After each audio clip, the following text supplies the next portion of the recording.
O Via Justiça de hoje fala sobre os crimes contra o meio ambiente e as tragédias ambientais no Brasil. Nossos convidados, o juiz Paulo de Tarso Tamburini Souza, da 6ª Vara da Fazenda Pública e Autarquias de Belo Horizonte, e ex-conselheiro do CNJ, o Conselho Nacional de Justiça. E o advogado Renato Dille, do Instituto de Ciências Penais. Numa parceria da TV Assembleia com a AMAGES, a Associação dos Magistrados Mineiros, o Via Justiça está começando.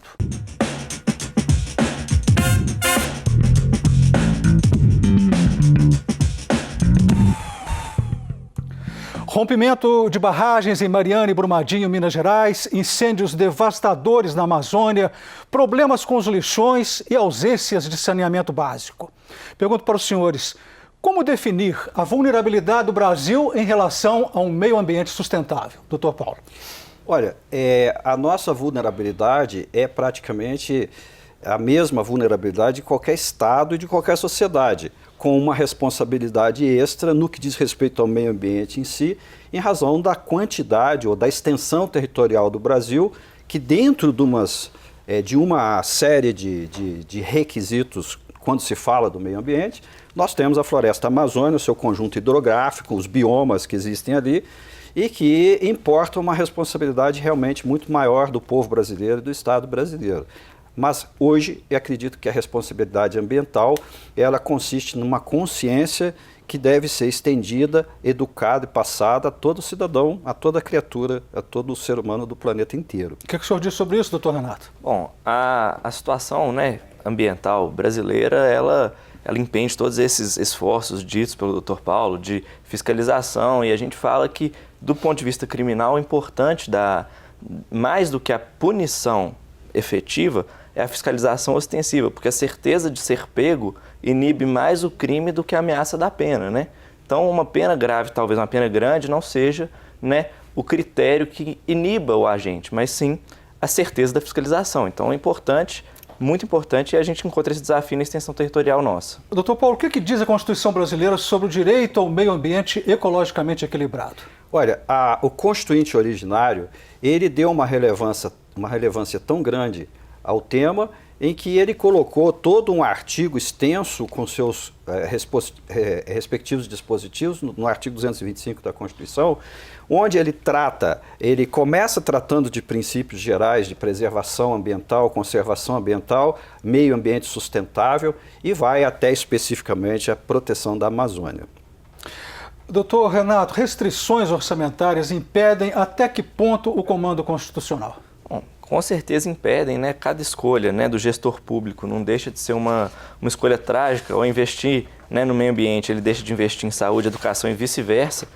Porém, a gente tem uma situação ambiental no Brasil que a fiscalização ostensiva é extremamente necessária. Portanto, é necessário também o dispêndio diverso, uma grande monta de recurso público para conseguir essa fiscalização e julgamento, porque não só a fiscalização, mas também a procedimentalização administrativa e judicial da situação ambiental é extremamente necessária. E isso geralmente gasta muito recurso público. Por gastar muito recurso público, a falta dele gera também insuficiência de fiscalização, que gera esses problemas ambientais que a gente tem. Vamos agora a Um Povo Fala em Belo Horizonte, que eu gostaria que os senhores comentassem em seguida. Nós perguntamos, o meio ambiente deve ter prioridade na preservação ou os interesses econômicos devem prevalecer? O brasileiro tem a consciência necessária para a importância da preservação ambiental? Está tendo muito desmatamento, estão queimando muito mato, Os animais estão morrendo queimados. Então, o brasileiro não está tendo esse conhecimento. É prioridade, sim. Eu acho que essa é uma das maiores prioridades que o ser humano precisa mesmo. A preservação do meio ambiente. Se não tiver meio ambiente, todo mundo vai morrer e não vai precisar de dinheiro para viver.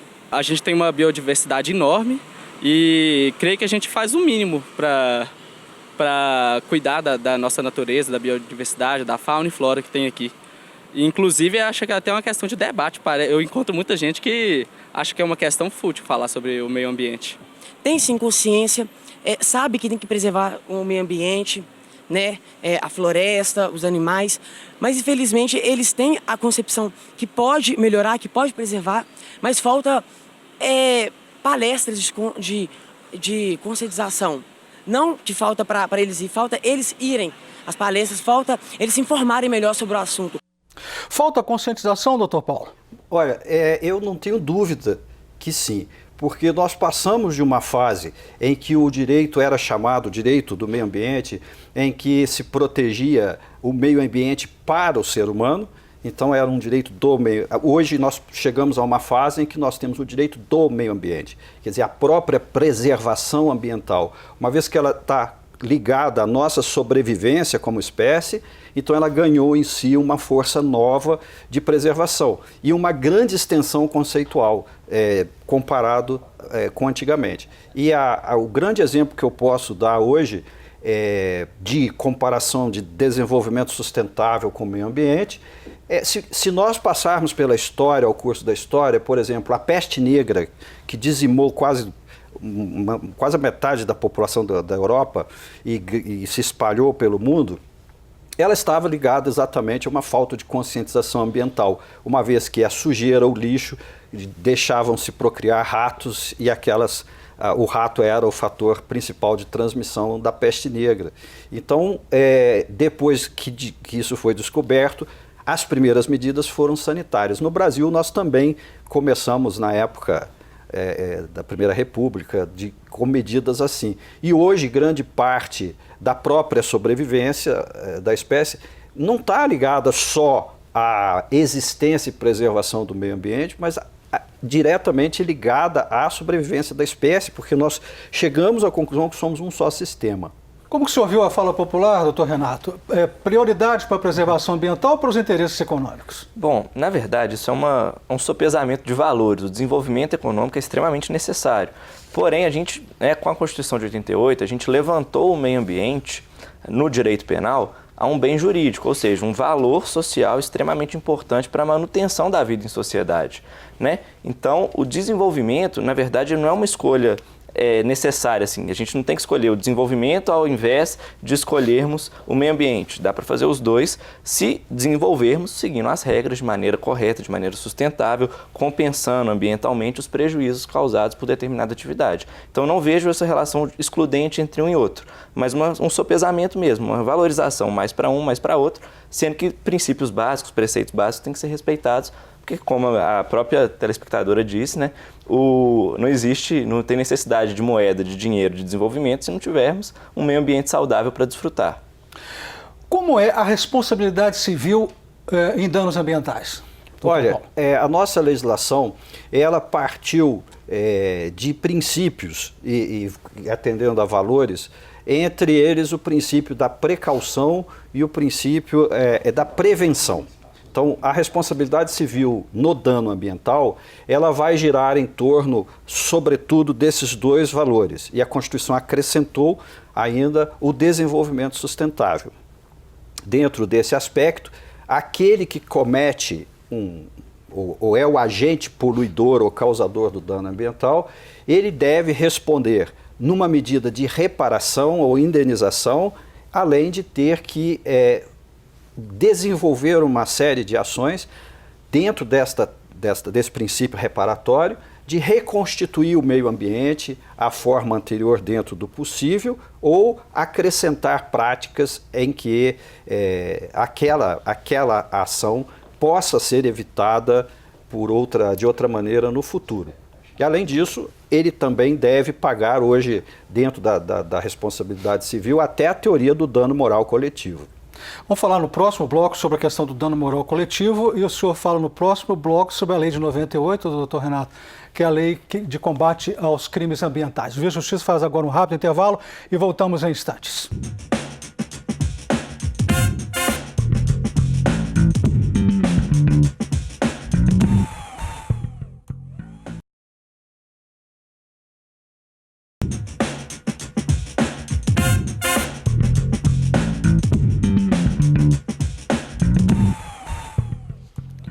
No Via Justiça de hoje, os crimes contra o meio ambiente e as tragédias ambientais no Brasil.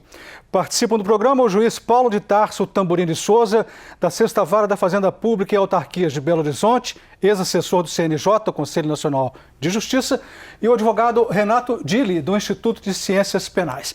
Doutor Renato, gostaria que o senhor falasse como foi a evolução da proteção do meio ambiente no Brasil em termos legais e qual a análise que o senhor faz da Lei de 98, que é a lei que combate os crimes ambientais. Perfeitamente. Bom, com a Constituição, que veio colocando o meio ambiente como um valor criminal socialmente protegido, que gerou até uma grande discussão do direito penal, se a gente pode proteger o que a gente chama de bens jurídicos, que não sejam individuais, que não sejam vida, integridade física, que não seja algo próprio da pessoa. Por exemplo, o meio ambiente é um bem coletivo, ele é algo de todos e não tem uma remissão direta à pessoa. Isso foi uma discussão muito interessante, veio junto com a alçada da Constituição do meio ambiente a um valor criminalmente protegido, a um bem jurídico penal, consequentemente, a Constituição em si não prevê o tipo penal, o crime especificamente, veio a Lei de 98, a Lei 9.605, que prevê quais crimes, quais condutas a gente entende socialmente graves, suficiente a ponto de justificar uma represália criminal.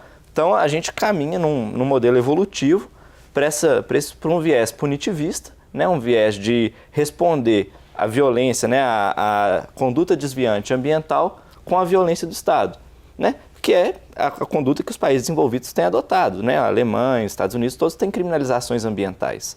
E é interessante porque a gente vive hoje em dia num mundo não fechado dentro do nosso país. A gente faz relação, principalmente com modelos de compliance com países estrangeiros, a gente precisa dessas normas protetivas ambientais para termos condição, inclusive, de negociar. Foi o que eu falei anteriormente do meio ambiente ter essa relação com o desenvolvimento sustentável. O desenvolvimento hoje precisa desse tipo de atuação, da proteção do meio ambiente para a gente conseguir fazer negócio com outros países, inclusive. Doutor Paulo, o que é o dano moral ambiental coletivo? Como é que ele se configura? Olha, quando se introduziu no direito a noção propriamente dita de dano moral, e aí há um avanço nas noções de responsabilidade civil, se tinha em mente apenas um constrangimento, um vexame, uma dor não física a que a pessoa estaria sujeita, e isso então englobaria uma grande extensão de dano moral, uma vez que as dores são perceptíveis e sentidas de maneiras diversas pelas pessoas. Esse dano coletivo, você poderia dizer assim, eu costumo dar um exemplo, hoje a nossa vida está tão alterada que você, por exemplo, no seu telefone, você guarda grande parte da sua vida. Ali você tem fotos, você tem correspondências, você tem interações com pessoas, e você imagina o seguinte, a pessoa que chega em casa depois do trabalho e não tem casa, porque a casa foi levada pela queda da barragem, por uma enchente, por uma tragédia, algum dano causado pelo homem ou pela natureza, e ali ela ficou sem referência nenhuma. Eu estou dando um exemplo porque nesses casos de barragens rompidas, ocorreu muito isso. As pessoas perdem a sua referência. Não só aquelas memórias que ela não vai ter possivelmente nenhum retrato para lembrar da sua vida, mas também a referência pessoal. Eu tenho uma rua que eu nasci, que eu cresci, eu tenho meu vizinho, eu tenho meu sítio que eu produzo e não posso mais porque o animal não consegue, não tem nem água mais para beber. Então, isso vai causar uma dor e quando a gente trata de responsabilidade civil, seja material, seja de dano moral, é uma dificuldade muito grande para o judiciário, para o juiz em si, quantificar ou traduzir isso numa reparação de ordem financeira. Porque, na realidade, ocorre sempre a ideia que você está comprando ou reparando a dor moral em moedas diferentes. A dor sentida não se equivale monetariamente. Então, a dificuldade de você reparar é muito grande. Doutor Renato, quais são as sanções penais previstas na lei de 98? Qual é o crime mais grave e a maior pena prevista pela lei? Bom, a gente tem as penas de multa, né? Elas podem ser simples ou diária e tem umas variações. Tem algumas medidas de cessamento compulsório da atividade que está sendo feita ali. Tem a multa, tem a pena privativa de liberdade, que é a mais grave de todas, né? Que é restringir a liberdade da pessoa. A maioria dos crimes ambientais não chega a tanto, porque a pena é menor do que 4 anos. Todavia, existem alguns crimes que a pena pode chegar até 6 anos. Tem na majorante, tem algumas majorantes e tal, então o limite que a gente chegaria ali no direito penal ambiental é a pena de 6 anos e um regime semiaberto. Então, o mais grave que a lei dos nossos crimes ambientais chega hoje no Brasil seria 6 anos num regime semiaberto, numa conduta assim, extremamente grave para o meio ambiente. Teria que ser a lei coloca os crimes ambientais em 5 situações, né? Tem o crime contra a fauna, a flora, e quais são os outros? Tem o crime contra a administração, né? A administração do meio ambiente, tem o crime contra o patrimônio histórico-cultural e tem os crimes urbanos. Doutor Paulo, em termos civis, como acontecem as recuperações, as reparações por danos ambientais? Olha, em primeiro lugar, dentro do princípio que norteia a essência do direito ambiental, você tem a precaução e a prevenção. A prevenção é algo que tem uma certeza que vai ocorrer. E aí, então, a nossa obrigação, como sociedade, desenvolver mecanismos para que aquilo não ocorra. A outra já diz respeito a uma possibilidade de ocorrência. Então, nós também temos que tecer caminhos ou construir caminhos para que aquele fato lesivo ao meio ambiente, portanto a nós mesmos, enquanto seres humanos e cidadãos, não ocorra. Então, dentro deste, vamos dizer assim, desse binômio precaução-prevenção, nós trabalhamos a ideia de evitar ou impedir que o dano ocorra. Já ocorrido, então, nós temos as teorias que envolvem a reparação daquele dano, seja a reparação material, reconstruir o meio ambiente dentro do que é possível. Isso leva, obviamente, muito tempo, a ideia que deve ser passada nas instruções de meio ambiente, que não é tão simples assim você destruir o repara, porque existem biomas de fauna, flora ou proteção artística, por exemplo, patrimônio cultural, e aí se estende a tudo, que é de muito difícil reparação. Não há como você restaurar a ordem anterior. Ouvir a Justiça faz mais um intervalo, voltamos em seguida com o bloco final do programa.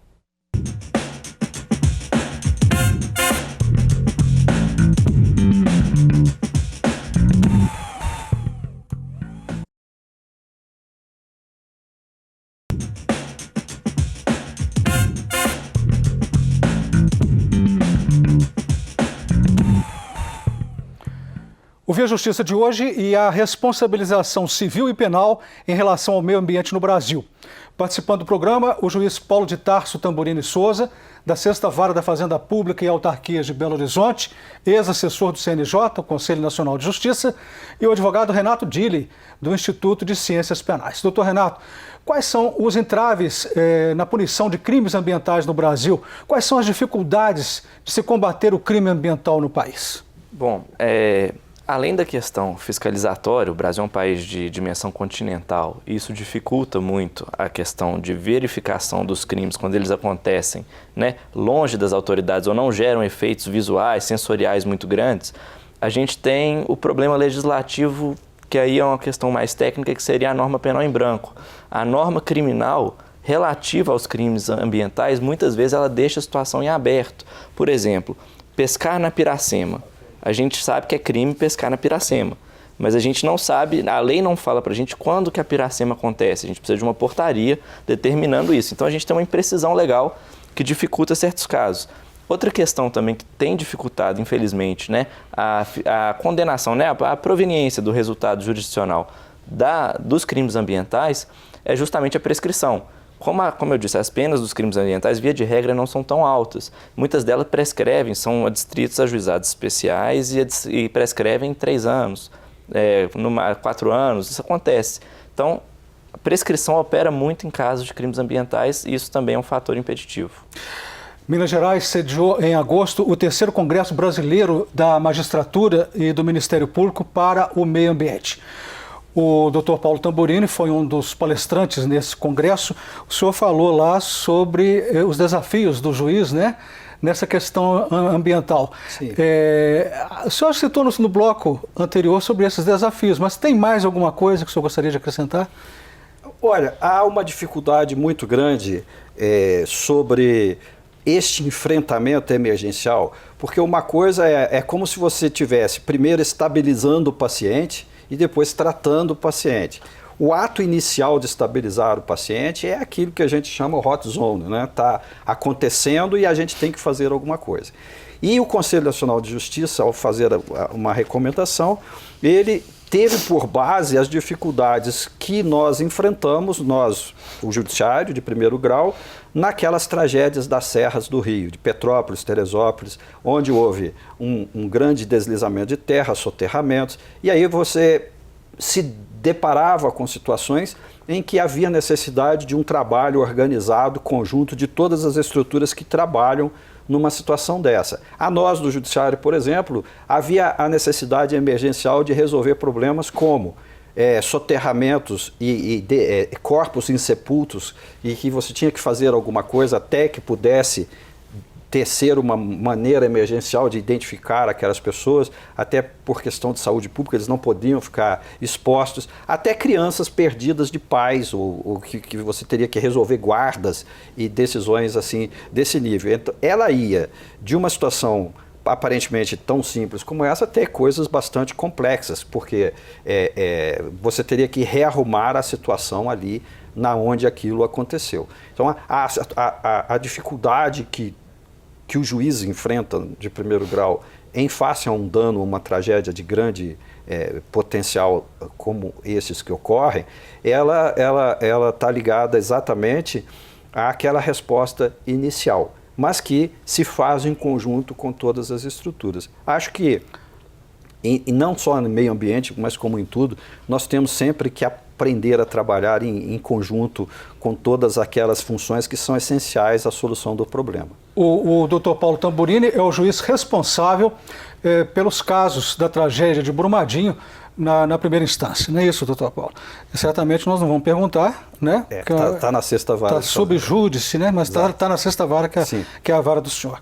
A ação civil pública tem complexidade, difícil manejá-la? Na proteção do meio ambiente, doutor Renato? A gente tem algumas dificuldades. A ação civil pública ela tem o objetivo principal da reparação do dano. Ela não é um pressuposto para ação penal. Existem ações penais criminais ações criminais sem ação civil pública, mas ela encontra algumas dificuldades. Ela tem a legitimidade. Às vezes, a proporção do crime ambiental não chama atenção a ponto de gerar uma ação civil pública. Esses crimes de grande proporção, essas grandes tragédias, com certeza. Mas o crime ambiental ele não é só esse crime de grande proporção. A situação, a violência ambiental não é essa.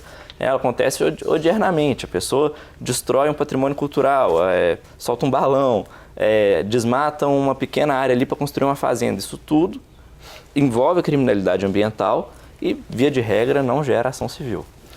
Há quem considere a lei de crimes ambientais branda na penalização. Isso procede? O senhor concorda?